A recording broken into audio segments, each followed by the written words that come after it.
Հայաստանի վարչապետն ու Գերմանիայի կանցլերը ստորագրել են հայ-գերմանական գործընկերության ռազմավարական օրակարգը հաստատող հռչակագիր, երկու երկրները կխորացնեն համագործակցությունը քաղաքական և դիվանագիտական ոլորտներում, առևտրի և ներդրումների, էներգետիկայի և ենթակառուցվածքների ոլորտներում։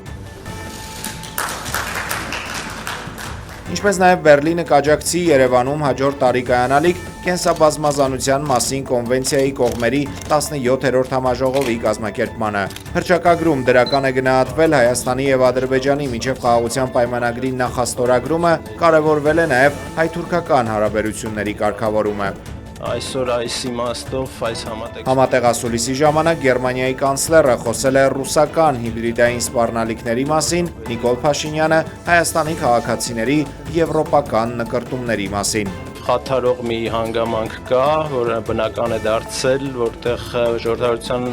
թշնամիները հիբրիդային եղանակով միջոցներ գրում, հատկապես Ռուսաստանը փորձում է ինչ-որ վախեր սարմանել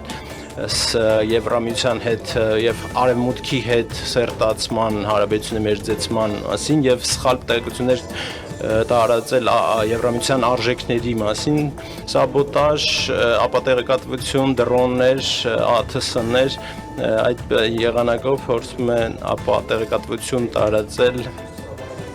եւ ապակայունացնել իրավիճակը, դա տեղի ունենալու իհարկե։ Այս այցը իրավի պատմական է, քանի որ այսօր Հայաստանի եւ Գերմանիայի միջև հարաբերությունները թեւակոխում են ռազմավարական գործընկերության փուլ։ Հայաստանում նոր թափ հավաքող եւ վերաինտեգրման գործընթացի հիմքում Հայաստանի քաղաքացիների եվրոպական նկրտումներն ու ժողովրդավարական արժեքներին նվիրվածությունն են, ինչն այս տարի մարտից նաև արտահայտվեց Հայաստանի Հանրապետության ազգային ժողովի կողմից Եվրոպական միության Հայաստանի Հանրապետության անդամակցության գործընթացի մեկնարկի մասին օրենքի ընդունմամբ։ Բարեկալուս Գերմանիա, Mr. Prime Minister։ Գերմանիայում Ադրբեջանի դեսպանն է հայերեն ողջունել Նիկոլ Փաշինյանին եւ հայտարարել, թե հայ-ադրբեջանական վերջնական խաղաղության հասնելուն մի խոչընդոտ է մնացել Հայաստանի մայր օրենքի փոփոխությունը։ Վարչապետ Փաշինյանը պատասխանել է, որ Հայաստանի սահմանադրությունում Ադրբեջանի նկատմամբ տարածքային պահանջներ չկան, իսկ կասկածները փարատելու լավագույն ճանապարհը համարել է խաղաղության պայմանագրի ստորագրումը։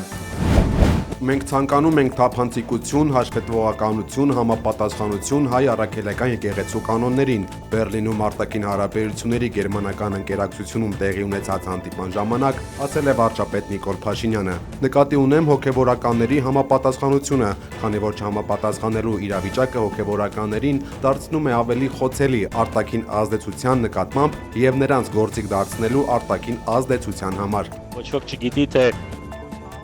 ներեկեղեցին ինչպես է ֆինանսավորվում, ոչ ոք դա չգիտի, քանի ինչ գումար է մուտք գործում, ինչպես է ծախսվում ու գիտեք ամենամեծ խնդիրը որն է։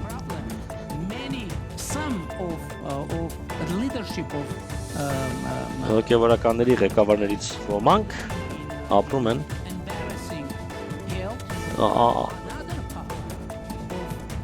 ամոթալի վիճակում, իսկ սովորական եկեղեցականներից ոմանք ապրում են աղքատության մեջ, դա խնդիր է, եւ դա վնաս է պատճառում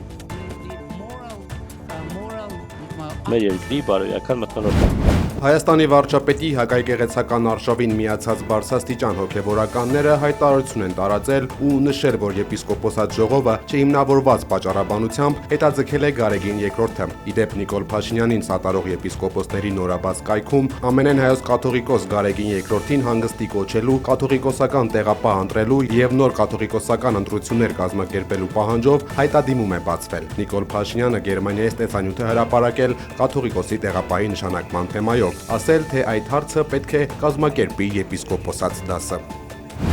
Տարածաշրջանային Ադրբեջանից ոչ միայն նավթամթերք, այլև այլ ապրանքներ են ներմուծվելու Վրաստանի տարածքով։ Բեռլինում ճեպազորույցի ընթացքում հայտարարել է ազգային ժողովի նախագահ Ալեն Սիմոնյանը։ Սիմոնյանի խոսքով, որքան շատ էներգակիրների աղբյուրներ լինեն, այնքան ավելի լավ։ Նա նշել է, որ Երևանը պետք է հնարավորություն տա Բաքվին հայկական տարածքներով արտահանել իր ապրանքները Նախիջևան եւ Թուրքիա։ Սամվել Կարապետյանի խափանման միջոցի վերաբերյալ որոշումը վերաքննիչ հակակոռուպցիոն դատարանը կհրապարակի վաղը։ Կարապետյանի պաշտպանական խմբի անդամ փաստաբան Արամ Վարդեվանյանը հայտնել է, որ վերաքննիչ ատյանը քննում է պաշտպանական կողմի բողոքները եւ այսօր լրանում է գրավոր դիրքորոշումներ ներկայացնելու վերջնաժամկետը։ Իդեպ այսօր մարդու իրավունքների պաշտպանության միջազգային օրն է եւ Վարդեվանյանը նկատել է, որ չնայած նոր քրեական դատավարության օրենսգրքի ընդունմանը եւ խափանման միջոցների բազմազանությանը, հանրային հնչեղություն ունեցող գործերով կալանքը շարունակվում է կիրառվել բացառապես որպես պատժիչ մեխանիզմ։ Հետ Փաշինյանական Հայաստանի վարչապետը ինչ ազգանուն է ունենալու Քոչարյան թե Կարապետյան։ Կարապետյան։ Մեր ձևով շարժման անդամ Ալեքսան Ալեքսանյանն է արել այս հայտարարությունը Նյուզեեմի տաղավարում։ Ալեքսանյանը պատասխանել է նաև կալանավորված ազգային բարերար Սամվել Կարապետյանի գլխավորած շարժման շուրջ հանրային հետաքրքրություն ներկայացնող մի քանի այլ հարցերի։ Կարեն Կարապետյանը միանալու է մեր ձևով շարժմանը կան բանակցություններ իր հետ։ Դեռ տեղեկություններ չունեմ Կարեն Կարապետյանի միանալու հետ կապված։ Իսկ բանակցություններ չգիտեք։ Սամվել Կարապետյանը նման է Բդինա Իվանիշվիլիին։ Իվանիշվիլի կենսագրականին առանձնապես ծանոթ չեմ, բայց հասկանում եմ ինչ եք հարցնում։ Կասեմ, որ այսպես ասեմ, Սամվել Կարապետյանը ծնվել է Լորվա մարզում, մեծացել է Լորվա մարզում։ Սամվել Կարապետյանը առաջին բարձրագույն կրթությունը ստացել է Հայաստանում եւ առաջին բիզնեսը հիմնել է Հայաստանում եւ որից հետո ծավալվել է ամբողջ աշխարհով մեկ եւ երբևիցե գեթ մեկ օր Հայաստանի Հանրապետությունը եւ հայ ժողովուրդը իր ուշադրության կենտրոնից չի բացակայել եւ հավաստիացնում եմ ձեզ, որ Սամվել Կարապետյանը ապրել է Հայաստանի եւ հայի հոգսով եւ իր հնարավորության սահմաններում իշխանություն չունենալով արել է ամեն ինչ, որպեսզի թե հոգսը թեթևացնի, թե նոր աշխատատեղեր ստեղծի եւ դուք պատկերացնում եք, թե երբ Սամվել Կարապետյանը լինի իշխանության եւ ունեն այդ իշխանական լծակները, ինչքան աշխատանք կարող լինել իշխանությունը, որտեղ երկքաղաքացիություն ունի։ Բայց ինքը կլինի մեր առաջնորդ, ինքը մեր առաջնորդն է։ Իսկ նրան ազատ կթողնեն մինչև ընտրություններից ձեզ։ Չեմ կարող ասել։ Մանկավարժական համալսարանի պրոռեկտոր Մարիաննա Հարությունյանը ընդունել է մեղքը եւ ցուցմունք տվել բուհի ռեկտոր Սրբուհի Գևորգյանի դեմ։ Նախաքննության ընթացքում հաստատվել է, որ խարդախությամբ ստացված գումարով պրոռեկտոր Մարիաննա Հարությունյանը ոչ միայն բնակարան է ձեռք բերել, այլև 17 միլիոն դրամ արժողությամբ խոհանոցային կահույք ու տեխնիկա։ Մամուլում տեղեկություններ են տարածվում, որ Մարիաննա Հարությունյանը պրոռեկտորի պաշտոնին նշանակվել է քաղաքացիական պայմանագիր կուսակցության անդամ բարձրաստիճան պաշտոնյաներից մեկի միջնորդությամբ։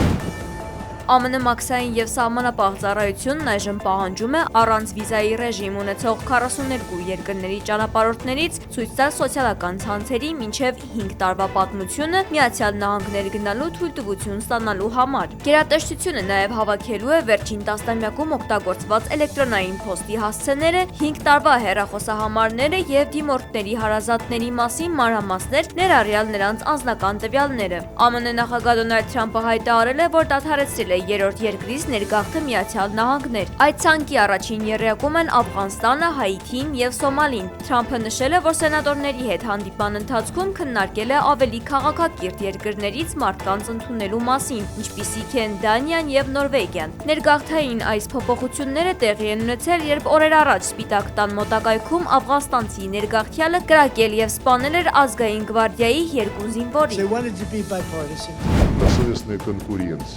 Թրամփն արևմտյան միակ առաջնորդն է, որն ըմբռնում է Ուկրաինայում ստեղծված իրավիճակի արմատական պատճառները, հայտարարել է Ռուսաստանի արտգործնախարար Սերգեյ Լավրովը։ Անդրադառնալով Եվրոպայի դեմ պատերազմ սկսելու մասին տեղեկություններին, արտգործնախարարը շեշտել է, որ Ռուսաստանը չունի նման պլաններ։ Նրա խոսքով Եվրոպան ցանկանում է տիրանալ Դաշնության արժութային պահուստներին, քանի որ ռազմական գործողությունները շարունակելու համար գումար չի մնացել։ Եվրամիության երկրներն արհեստականորեն խոչընդոտում են Ուկրաինայում խաղաղության գործընթացը Զելենսկուն դրդելով շարունակել մարտերը։ Եվրոպան չի կարողանում ընդունել այն փաստը, որ Ռուսաստանը կհաղթի եւ կհասնի իր նպատակներին, շեշտել է Սերգեյ Լավրովը։ Ռուսաստանն աշխատում է Ուկրաինայում խաղաղության, այլ ոչ թե հրադադարի ուղղությամբ, հայտարարել է Կրեմլի խոսնակ Դմիտրի Պեսկովը, պատասխանելով Վլադիմիր Զելենսկու էներգետիկ հրադադարի մասին հայտարարությանը։ Դաշնությունը դեռևս չի քննարկել ԱՄՆ-ի հետ Ուկրաինայի նախագահի երկրում ընտրություններին պատրաստ լինելու մասին հայտարարությունները, նշել է խոսնակը, ասելով, որ Մոսկվան կհետևի այդ իրադարձությունների զարգացմանը։ Նրա խոսքով Ռուսաստանի նախագահ Վլադիմիր Պուտինը բազմիցս է իր խոսքում շեշտել դրանց անհրաժեշտությունը։ Անդրադառնալով ԱՄՆ նախագահի հայտարարություններին, Պեսկովը ասել է, որ դրանք համահունչ են ռուսական շահերին։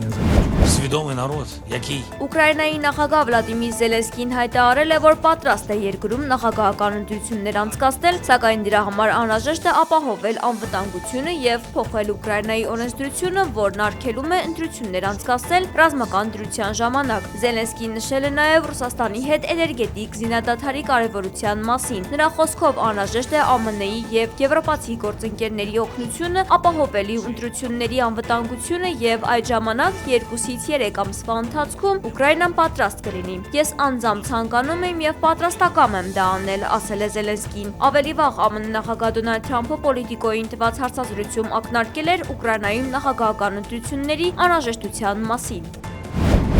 Կիևը չի վաճառում իր տարածքն ու ինքնիշխանությունը։ ՄԱԿ-ի անվտանգության խորհրդի նիստում հայտարարել է Ուկրաինայի մշտական ներկայացուցիչ Անդրեյ Մելնիկը։ Այս անգամ նիստը նվիրվել էր Ուկրաինայի քաղաքացիական բնակչության եւ ենթակառուցվածքների ինտենսիվ հրետակոծությանը։ Ավելի վաղ Ուկրաինայի նախագահ Վլադիմիր Զելենսկին հայտարարել էր, որ մշակված խաղաղության ծրագրերում իրենք չեն կարողանում տարածքների նկատմամբ լուծում գտնել։